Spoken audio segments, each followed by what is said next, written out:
ଯେତେବେଳେ ପୁଟ୍ଟପର୍ତ୍ତିରେ ଜନ୍ମଗ୍ରହଣ କଲେ ସେତେବେଳକୁ ପୁଟ୍ଟପର୍ତ୍ତି ଗୋଟେ ଆଦିବାସୀ ଅଞ୍ଚଳ, ଗୋଟେ ପାହାଡ଼ ଅଞ୍ଚଳ ଥିଲା। ଆଜି ଆମେ ଯାହା ଦେଖୁଛେ, ଯଦି ଆମେ ଗୁଗୁଲକୁ ଯିବା, ୟୁଟ୍ୟୁବକୁ ଯିବା, ତାହେଲେ 1940 ମସିହା ପୁଟ୍ଟପର୍ତ୍ତି ଯଦି ଆପଣ ମାରିଦେବେ, ତାହେଲେ ଆପଣ ଦେଖିବେ ପୁରା ଜଙ୍ଗଲ ପାହାଡ଼, ଆଉ କୋଉଠି କାଁ ଭାଁ ଗୋଟେ ଦିଟା ଘର ଥିଲା।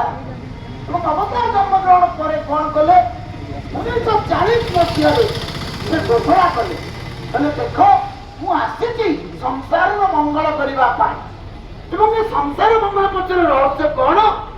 ଗୋଟିଏ ମାଟି ଯେମିତି ତାର ପିଲାର ସମସ୍ତ ଯତ୍ନ ନିଏ, ପାଠ ପଢା, ଖାଇବା, ପିଇବା, ଶୋଇବା, ସକାଳୁ ଉଠିକି ପୁରା ରାତି ପର୍ଯ୍ୟନ୍ତ, ଜନ୍ମରୁ ପୁରା 25-26 ବର୍ଷ ପର୍ଯ୍ୟନ୍ତ, ପିଲା ଚାକିରି କରି ବିବାହର ପର୍ଯ୍ୟନ୍ତ ମାର ଯେମିତି ସମସ୍ତ କର୍ତ୍ତବ୍ୟ, ସେମିତି ଭଗବାନ ସତ୍ୟସାଇ 1940 ମସିହାରେ ଘୋଷଣା କଲେ, କହିଲେ ମୁଁ ଏଇଥିପାଇଁ ଅବତାର ନେଇଛି, ତୁମମାନଙ୍କୁ ଗୋଟିଏ ଧାଡିରେ, ଦୁଇଟି ଧାଡିରେ ମୁଁ ଆଜି କହିଦେଇକି ଯିବି ମୁଁ କାହିଁକି ଅବତାର ନେବାକୁ ଆସିଛି।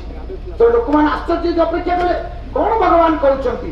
ଭଗବାନ କହୁଛନ୍ତି, ଦେଖ କିଏ ମଣିଷ ଜନ୍ମ ତୁ ପାଇଛୁ, ତୁ ଯାହା ବି କର୍ମ କର, ତୁ ଯାହା ବି ତୋର ପାଠ ପଢ, ଖା, ପିଇ, ସବୁ କର, ବ୍ୟବସାୟ କର, ସବୁ କର, କିନ୍ତୁ ରେ ମାନବ, ରେ ମାନସ, ରେ ମାନବୁଡା, ତୁ ହେଲୁ ଦେବୁଡା, ଦେବୁଡା, ଦେବୁଡା, ଅର୍ଥାତ୍ ଇଏ ପ୍ରେମ ସ୍ୱରୂପ ଲାରା।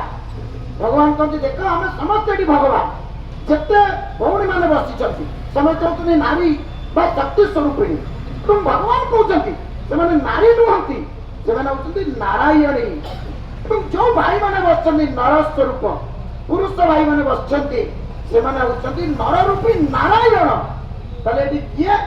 ଈଶ୍ୱର ସର୍ବଭୂତାନଂ ସର୍ବଭୂତ ତିଷ୍ଠତି ଅର୍ଜୁନ। ଭାଗବତ ମଧ୍ୟ ବୁଝେଇଲେ ଅତି ସରଳରେ, ସକଳ ଘଟେ ନାରାୟଣ